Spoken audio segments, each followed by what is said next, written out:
दूध तो भैंस का ही सर्वोत्तम होता है। फिर तो आपको भैंसशाला चलानी चाहिए स्वामी जी। आप गौशाला चलाते हैं और दूध भैंस का सबसे अच्छा बता रहे हैं। वो इसलिए बेटी क्योंकि आपने दूध के विषय में पूछा है और दूध भैंस का ही उत्तम होता है। तो फिर गाय का दूध स्वामी जी?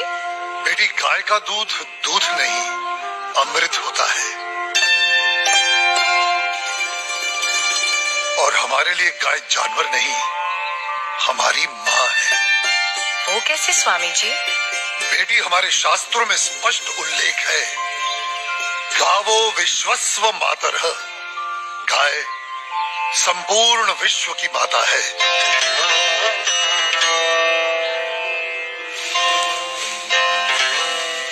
बेटी गाय ही संसार में एकमात्र ऐसा प्राणी है जिसके अंग अंग से संसार को लाभ प्राप्त होता है।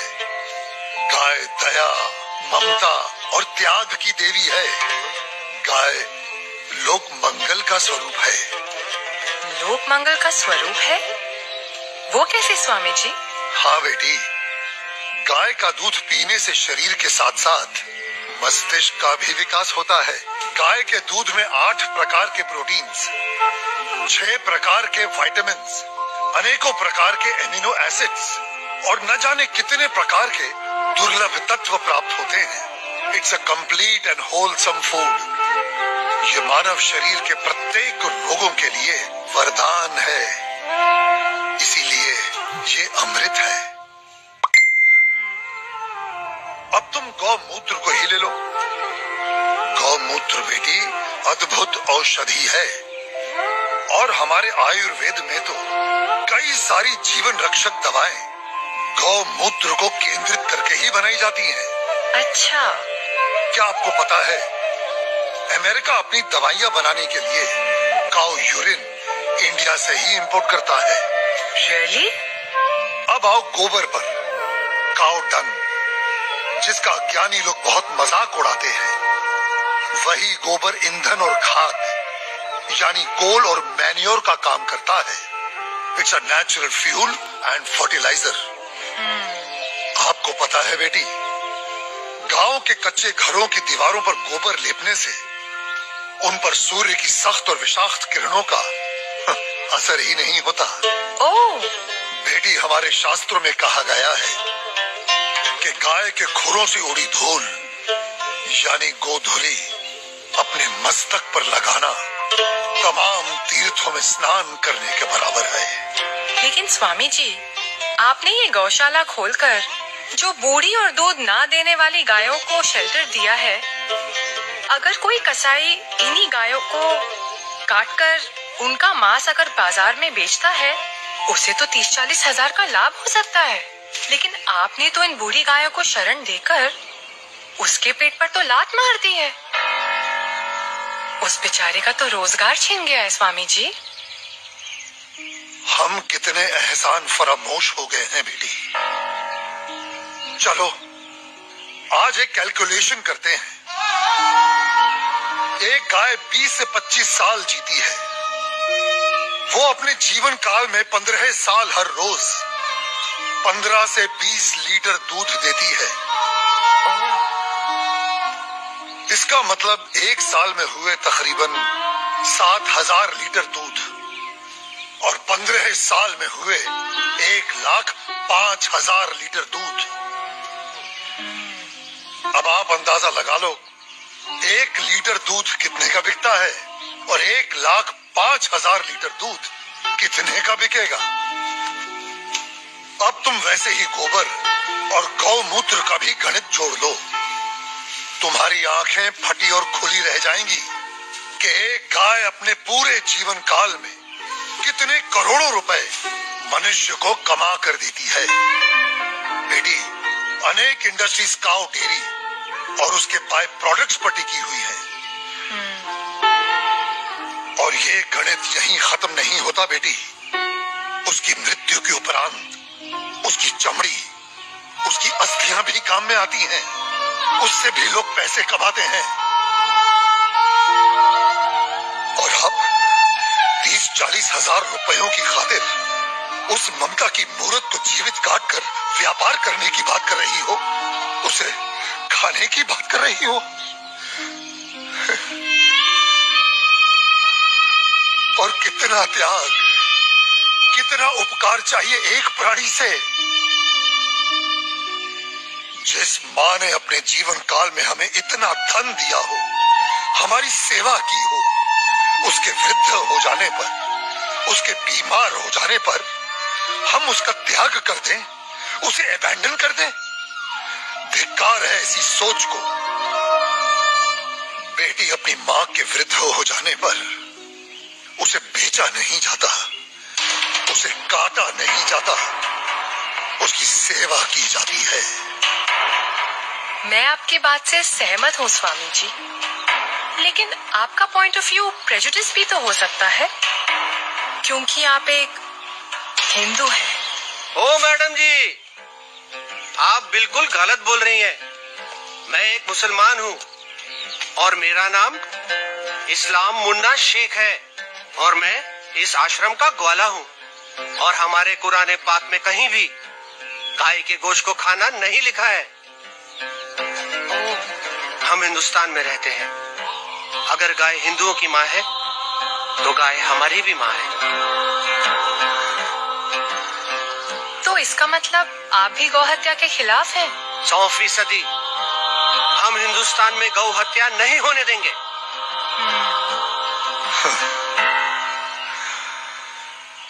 बेटी,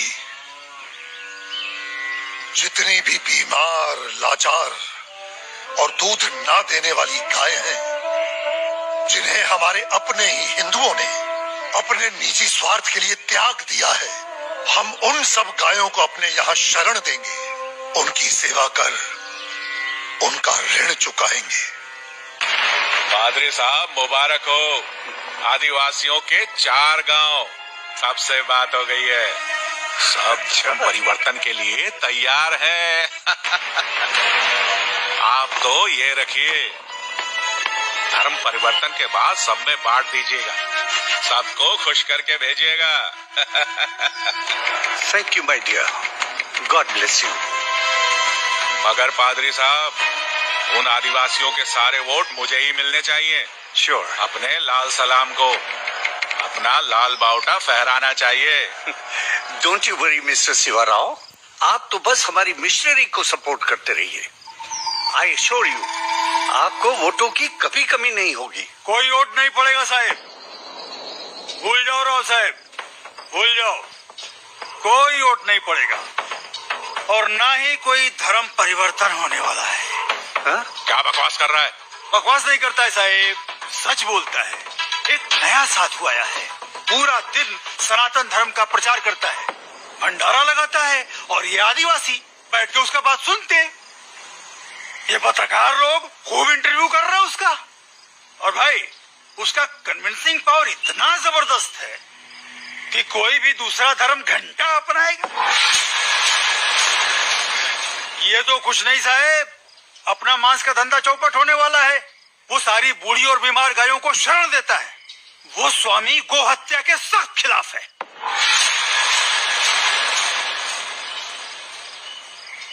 शिवा साहिब, इन्हीं गायों को तो हम खरीदते, इन्हीं का तो मांस बेचते। आपको पता है उसकी गौशाला में मुसलमान काम करते हैं और हमारे कसाई घर में कई कसाईयों ने गाय काटने से इनकार कर दिया है। शिवा साहिब, गाय नहीं कटेंगी तो धंधा कैसे होएगा, और धंधा नहीं होएगा तो पैसे कहाँ से आएंगे, और पैसे नहीं आएंगे तो इलेक्शन में जीतेंगे कहाँ से। उन्हें अपनी भाषा में समझाया नहीं उसको? समझाने गए थे साहिब, साले ने दम देके भगा दिया हमको। बोले तो बहुत सॉलिड है, एकदम पावरफुल है वो।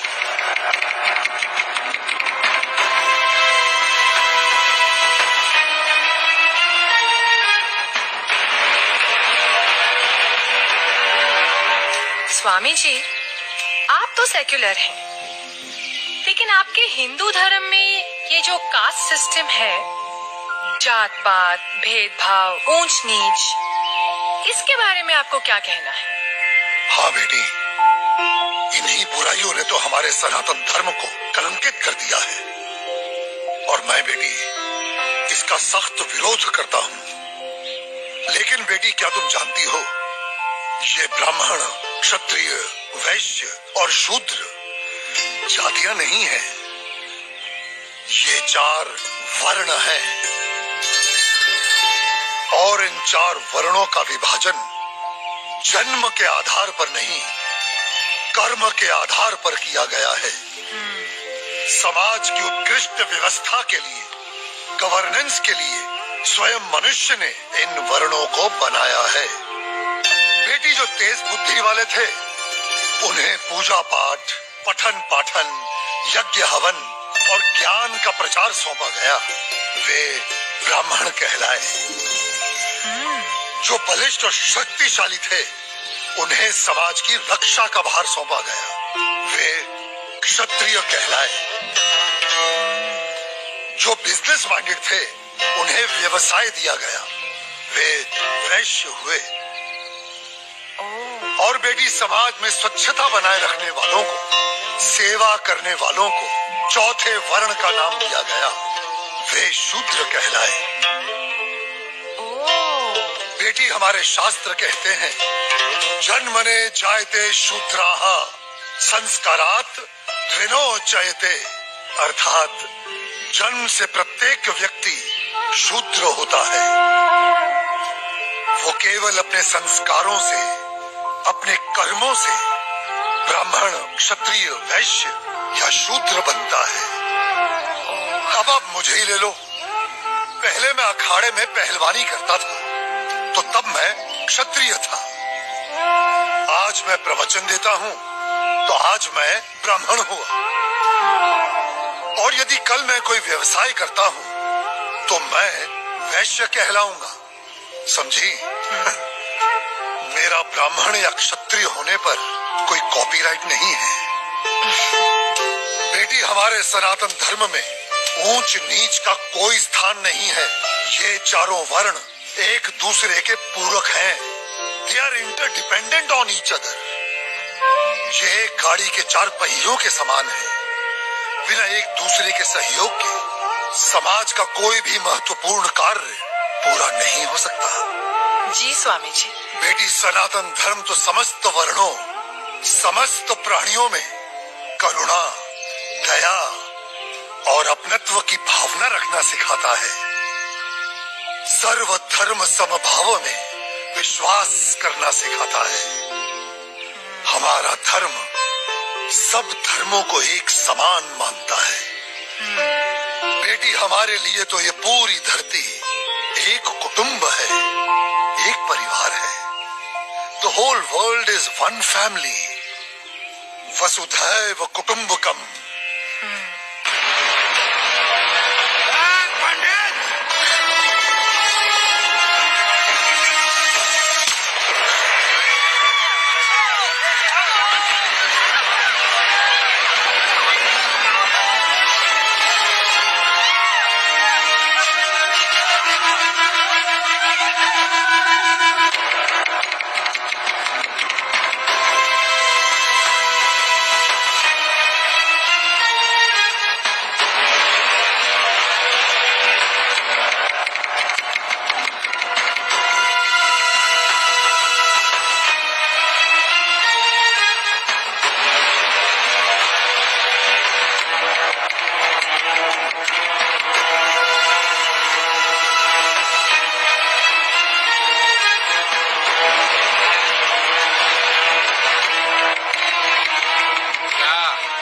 क्या रहा है यहाँ पर? हाँ, चल क्या रहा है यहाँ पर? तुम लोग यहाँ धर्म परिवर्तन करा रहे हो। मैं केवल धर्म का अर्थ समझा रहा था, सत्य का मार्ग बता रहा था। हाँ, रहने दे, साफ पता चल रही है तुम्हारी मंशा। ये जो तुम गौशाला खोलकर, ये रोज रोज के मुफ्त के भंडारे लगाकर इन गरीब आदिवासियों को बरगला रहे हो, घर वापसी की मुहिम चला रहे हो। लाल बोटे के ठेकेदार, गलत। यहाँ पे कोई घर वापसी नहीं हो रही है, कोई धर्म परिवर्तन नहीं हो रहा है। मैं खुद एक मुसलमान हूँ और इस आश्रम में नमाज अदा करता हूँ। स्वामी जी ने आज तक मुझे कभी नहीं रोका है। तुम लोग गलत अफवाहें फैला रहे हो। मुन्ना, चुप रह, चुप। तू चुप रहे। क्या तुम लोग हिंदू मुसलमान बोल बोल के हम में दरार पैदा कर रहे हो? चलो निकलो यहाँ से, बंद करो अपनी ये राजनीति की दुकान। ए मुन्ना, तू अपना मुंह बंद रख। चिल्लाओ मत। मैं तुम्हें अच्छी तरह जानता हूँ कनन शिवाराव। जिस प्रकार तुम सनातन धर्म के विरुद्ध इन भोले भाले आदिवासियों के हृदय में जहर इंजेक्ट कर रहे हो और अपनी वोटों की खातिर पैसा बांट बांट कर इनका धर्म परिवर्तन कर रहे हो, ये सब अब नहीं चलेगा। स्वामी, तू जानता भी है कौन है ये? जानता हूँ, तुम्हारे आका है जो तुम्हारे नाम पर फर्जी ट्रांसपोर्ट कंपनी चला रहा है और गैर कानूनी तरीके से गौ मांस बेचने का घोर अपराध कर रहा है। ए पंडित, कनन शिवाराव, गाय हमारी माँ है।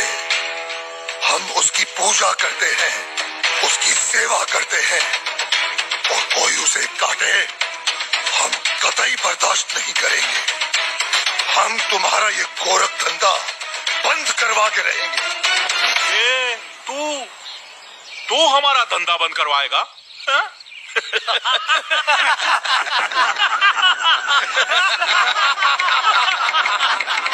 जाइला, ए गौरक्षको, ये गाय का गोश्त भी गोश्त ही होता है। ए तू होता कौन है हमें रोकने वाला? हा? मैं मुर्गी का गोश्त खाऊं, बकरे का गोश्त खाऊं या गाय का गोश्त खाऊं, गोश्त तो गोश्त ही होता है। ए क्या फर्क पड़ता है? बिल्कुल फर्क पड़ता है।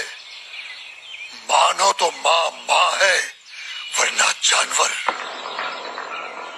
कनन शिवाराव, माँ, बहन, बेटी और पत्नी सभी स्त्री जात होती हैं, लेकिन सभी के साथ एक जैसा संबंध नहीं बनाया जा सकता। ए कनन, क्या तू अपनी माँ बहनों के साथ सोता है, उनका बिस्तर गर्म करता है? हरामखोर, माँ पे जाता है।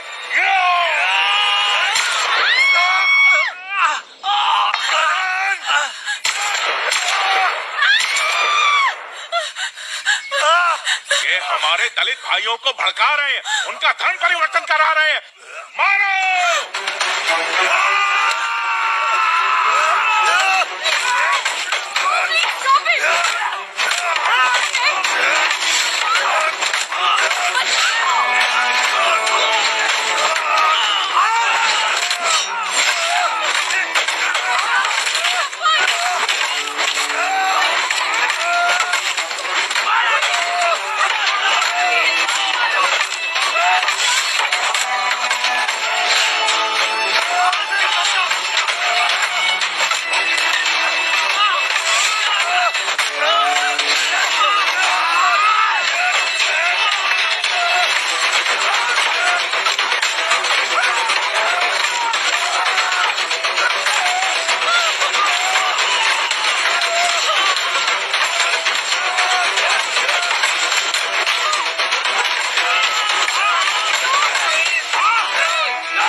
ब्राह्मण को कमजोर मत समझ। ब्राह्मण दीनहीन तो सुदामा, त्याग में दधीचि और प्रतिशोध में चाणक्य और दंभ में रावण और रुद्र हुआ तो परशुराम।